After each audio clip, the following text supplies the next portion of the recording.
As you can see, guys, I got a new gun. So this is my personal gun. I got this gun used. I did do a review on one of these ARES. I think they're the AM-009 or something like that. It's not the Honey Badger copy, but it's one of the Amoeba, like M4 line, I guess you could say. I did a review on Brandon's, so I'm just going to go over this really quickly. This is my personal one, so I'm just going to go ahead and go over it. This isn't really a formal review, but it's kind of an overview, I guess you could say, of my personal one. So we have the kind of battle axe replica stock. Got QD mounts on both sides. Got the trigger here to adjust the stock. For some reason, my trigger doesn't work. I have to pull the lever down. It's like with the trigger, I can't push it in enough to adjust the stock. I have to pull the lever down, which I can't recall if that's how Brandon's is or not. There's a button on the back. You push it down, it opens up. Now, on the inside of the stock, you're going to be able to fit buffer lipos and nunchuck lipos. So I have an 11.1 Matrix 2000. This battery is quite old, and it never fully charges. I plug this thing in, it charges, the light never goes green, but it provides plenty of power. And I have not had it die really quickly, so I don't know what's wrong with this battery. It's not bloated at all. It's really weird. It gives plenty of power and it actually shoots well, but it just never fully charges. It's weird. That's one of the batteries that I had to revive, so that's probably why. I wired it to Dean's, but there's plenty of room. Let me put the stock in. There's plenty of room in this buffer tube right here for buffer lipos, so your standard 1200 milliamp buffer lipos will fit down in there totally fine. You could fit the 15 to 25C or the 25 to 50C. Both of those fit in there. It came with a brick lipo, which I'm just selling because it doesn't fit in here, even though it looks like it's modified in here, but it does not fit. No way does that brick lipo fit. So I'm sure you could fit a 7.4 brick in there, but the one that I have is an 11.1, so I'm trying to sell that. I'll plug in the battery later. So let me just put the stock out a little bit more. I like it at that position. So then you have the plastic Amoeba body, which is nice quality, kind of flared magwell there. Non-ambidextrous feature, so the selector switch is only on the one side, bolt lock, and mag catch, but there's a bigger paddle there. Mag catch, you have to push it out quite a bit to get the mag to drop out, at least my mags, which isn't too big of a deal. It doesn't bother me at all. Non-functional bolt lock, but charging handle. The ARES Amoeba pistol grip, they make a few of these. They make really thin ones, and then they make one like the Magpul one, like this, that kind of has this back strap here, which is cool, I guess. I'm not a fan of the Magpul ones. I'd rather have like one of the Umbrella Armory or a Crytac or one of these, or the thinner one of these. So Magpul ones, I'm not too big of a fan, but this is comfortable. So you got standard safe semi-auto, plastic upper and lower, like I said. It's kind of an interesting body. It's very solid and thick. You have a metal rail, which this comes in tan and black, so if you get the tan one, it comes with a tan rail. If you get the black one, it comes with a black rail. I have a hand stop on the bottom. It is the Amoeba type, so it's made for it. I love this so much, that hand stop. The rail is modular, so there's threads all over the place, canted, all in different angles, and you can put them wherever you want. If I'm not mistaken, I think the gun stock comes with two small rails and one long rail. I have 2 short rails and then 1 long, so I don't think the owner bought any more. The long one I'm not using. So this one right here is for my flip-up sight. Then I have the hand stop, which is not mounted to a rail, which I like because it's so much sleeker.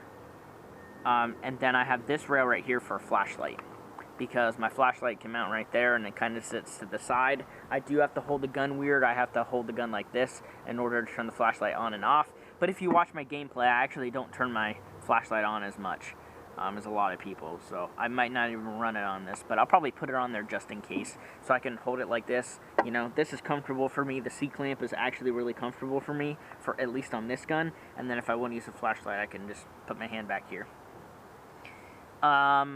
The sights on here are APS. I don't know what model or whatever. I got them from Brandon. It has a luminescent top, which is awesome for indoors. You can see pretty well.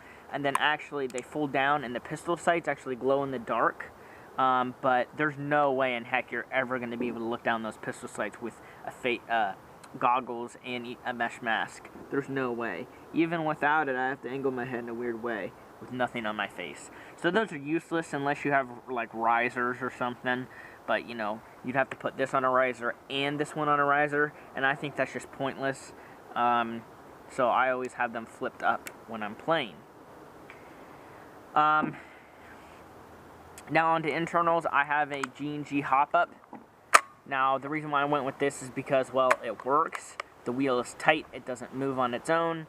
I have a brand new Lonex 50 bucking. And then I have a, a SRC inner barrel. It's from the Vulcan Battle Machines. It goes literally to the tip of the flash hider. I hope you can see it. It's black. It's the tip right where the gas vents start. So it's like right there. It's perfect. It's like a 604, probably a 605, maybe a 604. I had a G&G barrel in here and it shot 280 FPS. And then with the same spring, it shoots 315 to 320 with the same spring, just with this barrel. And that's with adding Sorbo. So, I don't know why this barrel shoots harder. Now, if I put a 602 in here, I guarantee you it would probably shoot 350, which is... I might get a 602 eventually, but to be honest, you know, gaining 30 FPS isn't a big deal to me. Like, I just don't care. The spring that's in here is unknown. I had it laying around. I'm guessing it's probably an M100, but it's probably an M110, and I'm just not getting the FPS out of it that I should. Even though the compression's pretty good. Don't know, and I don't really mind. So, internally... Besides the hop-up stuff, I have a JG Blue motor. It's a legit JG Blue. It's not the Golden Eagle Blue. It's a legit one. It works really, really well, actually. Stock gear set. I didn't want to mess with the whole magnet thing. I might eventually put like 12 to 1s in here or something, but I probably not. Stock Amoeba, metal rack piston head with the Sorbo, you know, stock cylinder head, stock nozzle, stock cylinder, stock tappet plate. What else? You get random spring and short trigger pull mod. And it has a built-in MOSFET, so you're already getting cycle completion. So the only thing I really upgraded is the motor. That's really... Oh, and also I put new bushings in here because the Elite Force bushings, well, they're OEM ARES, but they're in the Elite Force, M-Force 2, and these. They're crap. They suck. They round themselves out. When I took Brandon's apart, when his gear stripped, the hole on the bushing was twice the size that it should have been. Twice the size, because it rounded itself out within a year. These weren't in that bad of shape. They were in, you can tell they were worn a little bit. So I have two steel bushings by VFC that are across from each other. If I'm correct, they're on the, I think they're on the sector. I think I put those on the sector. And then on the spur gear, I put Magic Box steel bushings, and then on the bevel I have the stock ones because I didn't have enough. So I only have two stock bushings in here, so we should be fine. I don't plan on running it super hard, but the next time I do open it up, I'll make sure that I have new ones on hand so that I can just replace them really quick. So again, the only thing I have in here that's upgraded is the JG motor. TPA, it's probably 24 is what I've heard. It shoots about 20 rounds a second with the 11.1, which isn't bad with stock ears. I'm getting pretty good trigger response, so it doesn't really bother me a whole lot. So yeah, let's just go ahead and shoot it. As far as FPS, like I said, I believe it's about 320, even with Sorbo, which is pretty good.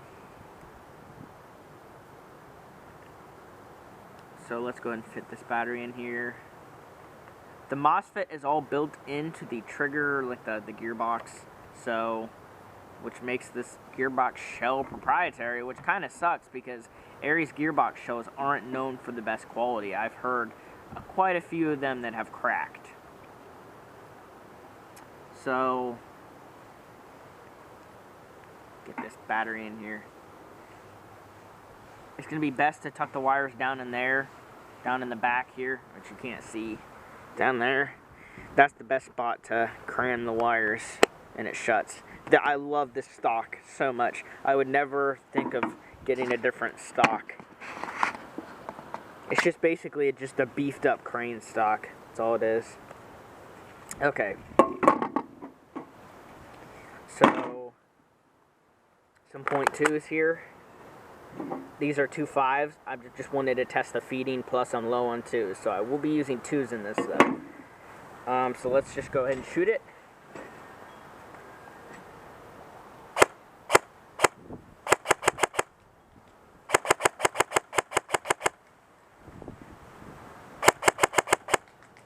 Okay, so I'm going to chrono it real quick.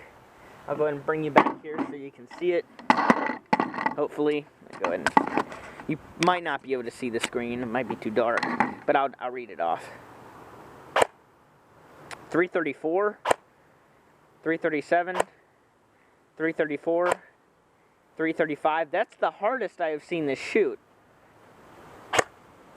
I think I turned the hop up down, but it's still shooting far, so mid 330s, I guess. 333, 333. There were 333s in a row. And then 333 again. Do you see how consistent that is? 332, 333. Oh my gosh, this thing is super consistent. I give props to the Lonex bucking. That's got to be keeping it sealed up nice.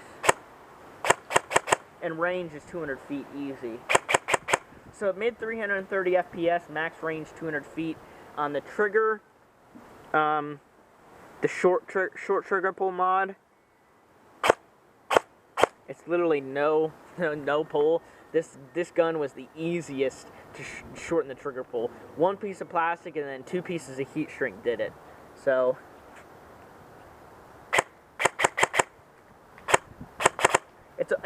it's almost easier to actually shoot it faster when you're holding the gun, you know, normally, instead of doing this kind of thing. Full auto. Let's test the rate of fire.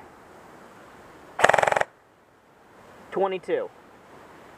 So about 22 to 20 rounds a second with an 11-1, which is pretty good on a torque motor. Plus this motor's used, so it's already broken in.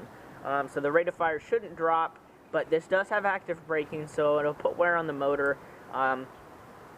James is going to send me his CQBR to upgrade because I found a BTC for him. I'm going to put it in there, and he has some Golden Eagle motors that he found in Utah where he moved. So I'm going to keep one of the Golden Eagle blue motors as a spare for this, okay? So I'll have a spare one for when this one, it'll probably burn out a half year from now because I'll probably use this quite a bit, and I'll have to replace it.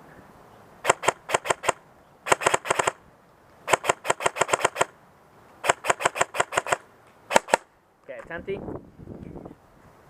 Go ahead and try some 2.5, see how it feeds. This does have a sector chip on the gears, so.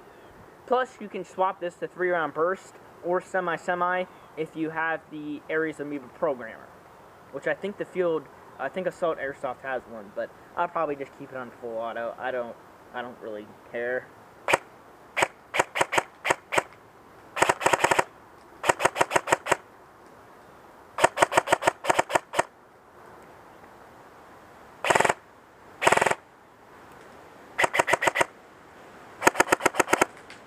So as you can see, I mean, you can get it going pretty quick. So feet per second wise, here's a recap. So 20 to 22 rounds a second on an 11.1 LiPo. It's a 20 to 40C. FPS is about 330 to 335. And max range is 200 feet. And trigger pull is as short as you can get it.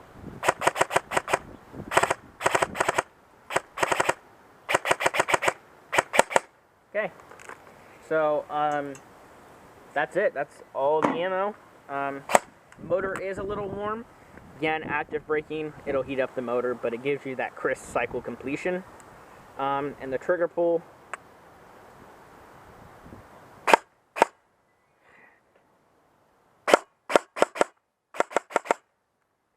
that's arguably shorter than my BTC, but my BTC is, the reset is more crisp, if that makes any sense. There's more room for it to reset, so it resets quicker, so I can get that thing going quicker than this. But this is still nice, and it's super comfortable to shoot. You know, I'm not straining myself to shoot. It's just, you barely pull your finger back and it fires.